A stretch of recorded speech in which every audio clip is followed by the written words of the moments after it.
എല്ലാവർക്കും നമസ്കാരം. അപ്പം ഇന്നിവിടെ അവതരിപ്പിക്കാൻ പോണ പരിപാടിക്കേ പൊന്നാട, ജണ്ട്, റീത്ത് ഹാരം, നോട്ടുമാല, നാരങ്ങ എന്നിവയൊക്കെ നൽകി എന്നെ സ്നേഹം കൊണ്ട് വീർപ്പ് മുട്ടിക്കരുതേ എന്ന് അപേക്ഷിച്ചുകൊണ്ട് എന്നാ പിന്നെ തുടങ്ങല്ലേ. ആദ്യമായി പെർഫോം ചെയ്യാനെത്തുന്നത് കോൽക്കളി, ദഫുമുട്ട, മൂടേണത്തല്ല് എന്നീ പരിപാടികളിൽ മികച്ച കഴിവ് തെളിയിച്ച അതുല്യ കലാകാരി, അതുല്യ കൊലാകാരൻ ജാസി. താരങ്ങൾ പൊഴിയുന്ന രാവുകളിൽ ജപമാല ഞാൻ എൻ്റെ പകലുകളിൽ പകരികളാക്കി, ആളുന്ന പുകളുകളിൽ സ്നേഹക്കുളിരേകാൻ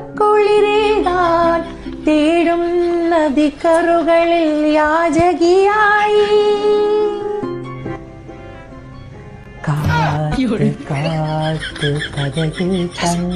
സൗണ്ട് മാറി ഞാൻ ദുആകൾ കുതികൾ കഴിയൂല കബറിൽ ഞാൻ പോകാം. സകലതും നശിപ്പിച്ചു. എന്നോട് ഞാൻ പെണ്ണുങ്ങളെ സൗണ്ടിലല്ലേ പാടാൻ പറഞ്ഞ്, എന്നിട്ടോ പാടുക. കാത്ത് കാത്ത് കഥകൾ തന്നു പ്രിയനെ ഞാൻ ഇവരിൽ ഞാൻ ദുആകൾ ചൊല്ലി. അപ്പം ഇനി അധികം ദുആയൊന്നും ചൊല്ലാൻ നിൽക്കണ്ട. ഇജങ്ങോട്ട് താടി മീശയും പഠിച്ചിട്ടേ ഒരു മാക്സിന് ഇട്ട് കഴിഞ്ഞാലേ ചിലപ്പോൾ എൻ്റെ രൂപം മാറും, പക്ഷെ ജന്മനാളിൽ എൻ്റെ ആണിൻ്റെ സൗണ്ട് മാറും. ഇനിയിപ്പോൾ അങ്ങനെ എനിക്ക് മാറ്റണം എന്ന് നിർബന്ധമാണെങ്കിലേ ഇജൻ്റെ തൊണ്ടയിലും കൂടി ഒരു ഹോർമോണിൻ്റെ സൂചിയാണ് കുത്തിക്കളാം. ഇനിയിപ്പോൾ ശരീരത്തിൽ കുത്താൻ സ്ഥലമൊന്നും ബാക്കിയില്ലല്ലോ, അപ്പോൾ ആ സൂചിയാണ് കുത്തിയാലേ തൊണ്ടയും കൂടിയാണ് പെണ്ണായിക്കോളും. അല്ലെങ്കിൽ ഞാൻ എനിക്കേ നല്ല കിഡുമായിട്ട് പാടുന്ന ഒരാളെ ഞാൻ പരിചയപ്പെടുത്തി തരാം. ഇതാ കണ്ടോ.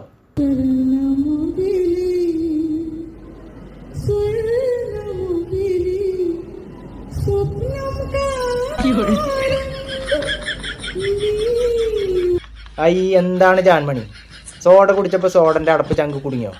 ടപ്പ് എന്നൊരു സൗണ്ട് കേട്ടു. ജാൻമണി, ജാസിന്റെ മുന്നിൽ എന്റെ മാനം കളയരുതേ, ഒന്ന് അടിപൊളിയായിട്ടാണ് പാടിക്കൊടുത്താ.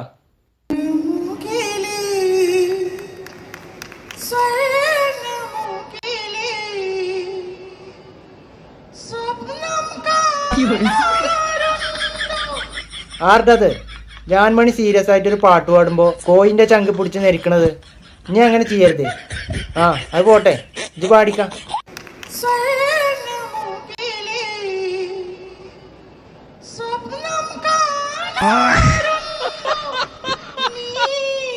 ഹലോ,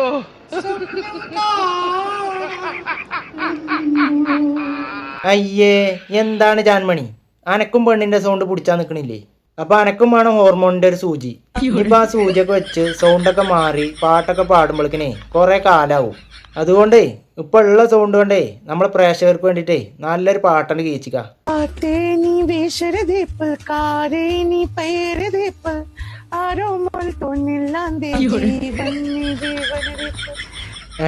എന്തോന്ന് ആരോമിന് തുണിയില്ലാതെ ജീവൻ ഒടുക്കിന്നോ? എന്താണ് ജാൻമണി, ആരോമിലിനെ തുണിയില്ലാതാക്കിയില്ലേ? ഇപ്പൊ ഇത് കേട്ടിങ്ങോണ്ട് ചിലപ്പോ ആരോമില് ജീവൻ ഒടുക്കിയിട്ടുണ്ടാവും. വല്ലാത്ത ജാതി. എന്തായാലും ഇനി അധികം പാടണ്ട, നിർത്തിക്കോ. ഇപ്പൊ തന്നെ ഫസ്റ്റ് ക്ലാസ് ഫ്ലൈറ്റ് കയറിട്ടേ സ്ഥലം വിട്ടോ. Hi guys. ഈ ചങ്ങായിതാ പിന്നെയും വന്നു പോകും. ഇനി പാടാനൊന്നും പറ്റൂല കേട്ടോ. അല്ലാച്ചിപ്പോ എവിടെ നിക്കണേ? ഞാനിവിടെ നിൽക്കുന്നറിയോ, എന്റെ സ്വന്തം നാടായ കുറ്റിപ്പുറത്താണ്. എവിടെ? കുറ്റിപ്പുറത്തോ? അപ്പൊ അവിടെ ഇല്ല നിരഞ്ജ് പർദ്ദയൊക്കെ ഇട്ട് നടന്നീന്ന്. എന്നിട്ട് ഇപ്പൊ ബാബുന്റെ ഷർട്ടും ആശിന്റെ ബർമൂടിയിട്ട് വന്നുപോകും. അല്ല, ഞാനൊരു സംശയം ചോദിക്കട്ടെ, സത്യത്തിൽ ജാണ പെണ്ണ ഏതിലെങ്കിലും ഒന്ന് ഉറച്ചു നിൽക്ക്. എന്റെ ഇവിടെ തൊട്ടടുത്താണ് നമ്മൾ സ്വന്തം ഭാരതപ്പുഴ ഉള്ളത്. അപ്പോൾ ഇടയ്ക്കൊക്കെ ഇവിടെ വരുമ്പോൾ ഭയങ്കര നൊസ്റ്റാൾജിക് ഫീൽ ആണ്. പണ്ടൊക്കെ ഇവിടെ ഇങ്ങനെ വരാറുണ്ട്. അതുപോലെ ഇവിടുത്തെ മൺതാരിയൊക്കെ ഇങ്ങനെ എണ്ണുമ്പോൾ അതൊക്കെ ഒരു ഭയങ്കര സന്തോഷമായിരുന്നു എനിക്ക് തരുന്നത്. അല്ല, അതിനെന്തിനു കൊണിയാണ്?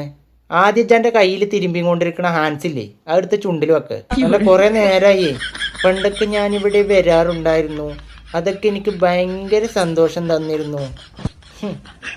എന്നിട്ട് ബാക്കി പറ. എനിക്ക് സന്തോഷം നിൽക്കാൻ വയ്യ ഗൈസ്. നിൽക്കാൻ വയ്യെങ്കിലേ ആശിനോട് 2 കല്ല് കൊണ്ടുവരാൻ പറയും. എന്നിട്ട് അയിമ ഇരുന്നിട്ട് അപ്പിയണ്ട് ഇട്ടാ. അല്ലാതെ എന്താ അതിനൊക്കെ പറയാം. പൊണിച്ചിന്റെ എക്സ്ട്രീം ലെവല്. കഴിഞ്ഞിട്ടില്ല. ഇനി ഓൻ്റെ ഒലക്കമല പാട്ടും കൂടി ഉണ്ട്, അതും കൂടി ഒന്ന് കേട്ടോളി. പൊന്നു സഖി എന്തിനാ പിണക്കമെന്നോടെന്തിനാ, അല്ല പൊന്നെ കൽബ് വേദന, എന്നെ കെട്ടി വീട്ടിലാക്കി നാട് വിട്ടതെന്തിനാ. എങ്ങനെ ഉണ്ടാകുന്ന ചങ്ങായി അത്? ഇതൊക്കെ കണ്ടുകഴിഞ്ഞാൽ പെറ്റ തള്ള എങ്ങനെ പൊറുക്കണമെന്ന് അറിയില്ല. എന്തായാലും ഇതൊന്ന് കണ്ടോക്കി. ഷേവ് ചെയ്താലോ? അല്ലെങ്കിൽ വേണ്ട, പെണ്ണുങ്ങൾക്ക് ഇഷ്ടം താടിയാണ്. താടി മൊഴിഞ്ഞിട്ടേ പെണ്ണുങ്ങൾക്ക് ഇഷ്ടം താടിയാണെന്ന് പറഞ്ഞിരുന്ന ആളാ. എന്നിട്ട് ഇപ്പൊ എനിക്ക് താടിയില്ല മീസിയില്ല. എന്നിട്ട് ഇപ്പൊ എന്റെ ഒരു ഒലക്കമല പൊന്നിച്ചേക്ക് എന്തിനാ പിന്നൊക്കെ മിഞ്ഞോട് എന്തിനാ നാണണ്ടട ചങ്ങായി ഈ കോമാളി വേഷം കെട്ടാണ്. ഇവരൊക്കെ എന്തൊക്കെ ചെയ്തിട്ടും കാര്യമല്ല. ആണായിട്ട് ജനിച്ചിട്ടുണ്ടെങ്കിലേ ആണിന്റെ ആരോഗ്യവും ആണിന്റെ സൗണ്ടും ജീവിതകാലം മുഴുവനും നിങ്ങളെ കൂടെ ഉണ്ടാവും. അതുകൊണ്ട് ഈ ചുരിദാറും മാക്സൊക്കെ കൊണ്ട് ഒഴിവാക്കിയിട്ടേ നല്ല ബാബു ആന്റണിന്റെ ഷർട്ടും കൊമ്പം മീസൊക്കെ വെച്ചിട്ട് നല്ല ആണുങ്ങളെമാര് നടന്നുകൂടാ എനിക്ക്. അല്ല ഇവന്റെ ഒക്കെ കൊണിച്ചില് കാണുമ്പോഴാണ് സത്യം പറഞ്ഞു കഴിഞ്ഞാൽ ഇവനൊക്കെ പെണ്ണുങ്ങളെ കളിയാക്കി കൊണ്ടിരിക്കല്ലേ. അല്ലെങ്കിൽ ഏത് പെണ്ണാണ് ഇങ്ങനെ കയ്യൊക്കെ മടക്കിയിട്ട് ഇങ്ങനെ കൊണിഞ്ഞും കൊണ്ട് നടക്കണത്? ഇത് പെണ്ണുങ്ങൾ ഇങ്ങനെ കാട്ടും, ഇങ്ങനെ കൊണിഞ്ഞും കൊണ്ടിരിക്കും, ഇങ്ങനെ പറഞ്ഞിട്ട് ഈ പെണ്ണുങ്ങളെ കളിയാക്കി കൊണ്ടിരിക്കുകയാണ്. ഇവൻ ഈ കൊണിഞ്ഞിട്ടേ പെണ്ണിന്റെ സൗന്ദര്യമാണ് ഇല്ലാതാക്കണത്. ഇജ്ജ് എത്ര മൂടിട്ട് കുലുക്കിയിട്ടും ഇങ്ങനെ കൊണിഞ്ഞ് നടന്നിട്ടും കാര്യമില്ല, ഇജ്ജ് പെണ്ണാവൂല. എന്തായാലും ഈ മരക്കഴുതന്നെ പറഞ്ഞിട്ട് ഒരു കാര്യമില്ല, എന്നാലും വെറുതെ പറഞ്ഞു തന്നെ ഉള്ളൂ. അപ്പൊ എന്തായാലും മറ്റൊരു വീഡിയോയുമായി വരുന്നവരെ എല്ലാവർക്കും ടാറ്റാ ബൈ ബൈ.